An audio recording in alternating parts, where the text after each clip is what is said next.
Hi, I'm Hazel, and it is almost Saturday today, which makes it time to sit down and catch up with a brand new vlog. And this week we had some controversial hot fixes, and I don't know if controversial is the right word because that kind of implies that some people are for it and some people are against it.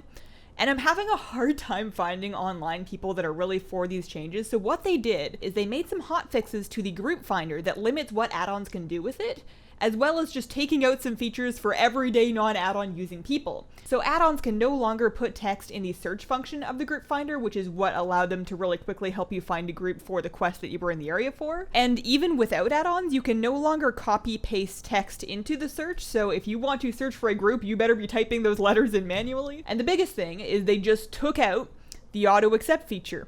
It's just not there anymore.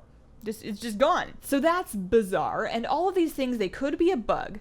They could be an intended change that's temporary to help manage server load during launch of BFA, or they could be an intended change that's permanent. And we don't know because nobody is saying anything. I was hoping for an official post from Blizzard this week to clarify whether or not this is intended and whether or not this is temporary, and if it is intended, just some of the reasoning behind that. There are some valid reasons why they could be limiting these functions. I would just like to hear them. It feels like they're trying to limit the culture of using group finding add-ons to more easily get through world quests. Whether or not that's the right move to make is a whole different discussion, but taking out auto-accept impacts a whole bunch of stuff outside of world quest groups. That affects fishing groups, that affects lockout sharing, that affects world boss groups. And it seems like a weird change because taking out auto-accept doesn't remove anybody's ability to do any of those things. It just makes it annoying and more difficult. You can still share lockouts with yourself, you just have to log back onto your lockout character and accept the invite and log back over. You can still use it for world boss and fishing groups, it just makes it much more difficult when clearly there's no need for it to be. So I was just hoping for some official word on that, and given that it's Friday and that the expansion comes out on Monday, it feels like we're probably not going to get it, which is disappointing. I can live with it if it's gone, but I want to know why. This week, the third and final phase of the BFA story pre-patch content came out, so the Battle for Lordaeron scenario is now available to do for everybody. I have done it on Alliance, and I didn't really feel a need to do it again. You can see the cutscenes online. There's no worthwhile reward. Like, you get one piece of gear, it's a weapon, you get it before you do the scenario, and it's 30 item levels below what you get from Darkshore. And I feel like with this kind of story content, you see it, and then you're good, and we know that happened, and it doesn't feel very replayable, and it's a pre-patch event. It's not really supposed to be. We're gonna have new stuff super soon. I was just kind of expecting some world quests in the area, kind of similar to what we had for Teldrassil, but I guess not. It's no big deal. The low item level quest reward was a little strange, but again, no big deal. We're gonna get new stuff in like 3 or 4 days, so I can chill. This week they announced a third wave of BlizzCon ticket sales, so if you're planning to go to BlizzCon, did not get yourself a ticket yet, there is another chance that is going to be happening on Saturday, August the 18th at 10 a.m. Pacific Daylight Time. I have my ticket already locked down, so I am set, I'm going to be there, and I feel like after BFA comes out, BlizzCon kind of becomes like the next thing. Like right now, I'm not really worrying about it because the launch is on Monday, but I feel like after that, BlizzCon's gonna start to feel very real.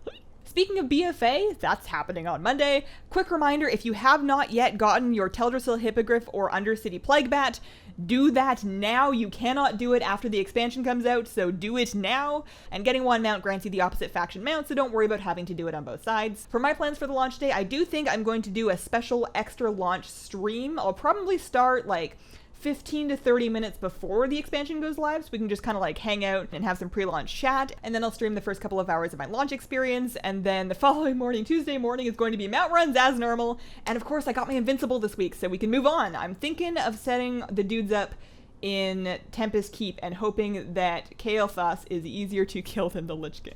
Questions from this week. Bruce asks, 2nd through 11th, so what class don't you play?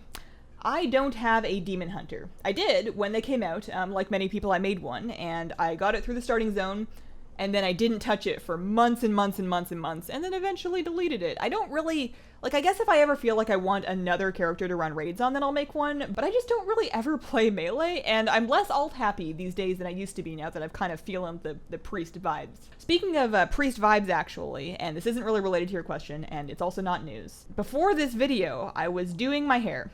Bear with me. And I was thinking about how I keep dyeing it Void Elf Purple, and it keeps fading to this, which is undeniably pink. And for whatever reason, I had a moment where I knew I'm not a Void Elf. I'm a gnome. I play a gnome. I am a gnome Shadow Priest. I'm gonna main my gnome in BFA.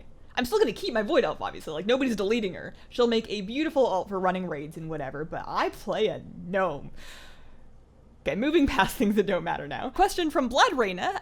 Okay, I'm a Harry Potter fan, and I'm curious about what house you're in if you've taken the Pottermore quizzes. You give me Ravenclaw vibes, but also kinda Slytherin. So, I have taken the Pottermore quiz. I think I actually did it twice after I lost my first login. And going into it, I thought for sure, kind of like you did, I thought for sure I was going to be either a Ravenclaw because as a kid in school, I was very academic, or maybe a Slytherin. And both times that I took that quiz, I'm a Hufflepuff. I'm a Hufflepuff. Not the thing that I expected, and I was not happy with it at first because who wants to be a Hufflepuff? But then I thought about it. And I think the thing that leans me towards Hufflepuff on the Pottermore quiz is not only do I value hard work and persistence over bravery and cleverness and ambition, I think that hard work and persistence are the source of bravery and cleverness and ambition. So shout out to all of my fellow Hufflepuffs out there. Abed92 asks, I have a very serious question. What is your cat's name? My cat's name is technically Kira, Kira, like from Death Note. But we never call her that. Like, never call her that. We call her that at the vet. And, I mean, we only have the one cat, so we almost always call her Kitty or Cat, depending on the situation and the mood. I don't think she responds to Kira. I don't know if she responds to Kitty. I don't think she responds to her name. She responds to folding laundry and naps. She'll show up for that. Martin asks, what is your process for making a video from when you have the idea till when we get to see it? What happens? Really curious. So I have sort of two different workflows depending on the style of video it is. So for ideas, every now and then when I feel like it, I will brainstorm just a big list and kind of add on to this mega document that I keep running. Of course, if something time sensitive comes up, then I'll slot that in first, but I keep kind of like a mega list of just like 3-word video ideas. And then when I picked one to work on, I start by doing research and making an outline. And then if it's going to be like a camera video where I'm sort of doing an unscripted discussion of it, I'll flesh out the outline into a bunch of bullet points, and then I'll set up the camera and I'll sit down and I will attempt to talk about them for like an hour, which edits down into like 7 minutes of footage because for whatever reason I am incapable of speaking when I'm trying to record. It's strange. And then I like to go through the outline and kind of make a note for each section about what kind of footage I want to put behind that topic. So I sort of put together a shot list, and then I go into WoW and I record all of the stuff. And then I sit down and I edit all of it. And I usually do that in a couple of different sessions. I don't usually one session edit something because I find when I do that, I make odd mistakes that I catch really easily when I come back to it. If it's less discussion-y and it's more of a guide, then I don't do the camera for that. And instead I write out a full verbatim script, read that as a voiceover, and then just use that for editing. And you'll usually be able to tell when I've done that because I then take the script and I use it as captions. The thumbnails, titles, and descriptions I do last, usually while the video is uploading. Elvind asks, hey Hazel, what pets should I level up for BFA? I would love to have some to do world quests. I mostly skip them in Legion because I could never win with the 5 to 6 pets that I have. So I still haven't seen all of the BFA world quest tamers, but if you're just looking for a couple of good all-purpose pets that should be able to get you to completing, if not two-petting, but like get you through most world quests, I would say an Anubisath Idol, and that's one that you want to whip out anytime that they're using swarm moves or bleed moves against you, so you throw up the Stone Skin or Sandstorm, and then you're not taking that little ticking damage. A Nexus or Stormborn Whelpling, and that is just for the Arcane Storm Mana Surge combo, very good, wipes through a whole bunch of different stuff. A Zandalar, Ankle Render, or Knee Biter for the same reason, and that combo is going to be Black Claw and then Hunting Party. And then I'd also throw in the Mechanical Pandar and Dragonling, because that one just comes up a lot. So that has been my week. Thank you guys very much for watching. I'll be streaming this afternoon and then of course Monday and Tuesday here on YouTube. If you have any questions that you would like answered on a vlog, please leave them as comments on the most recent vlog and have a wonderful, wonderful day. Bye!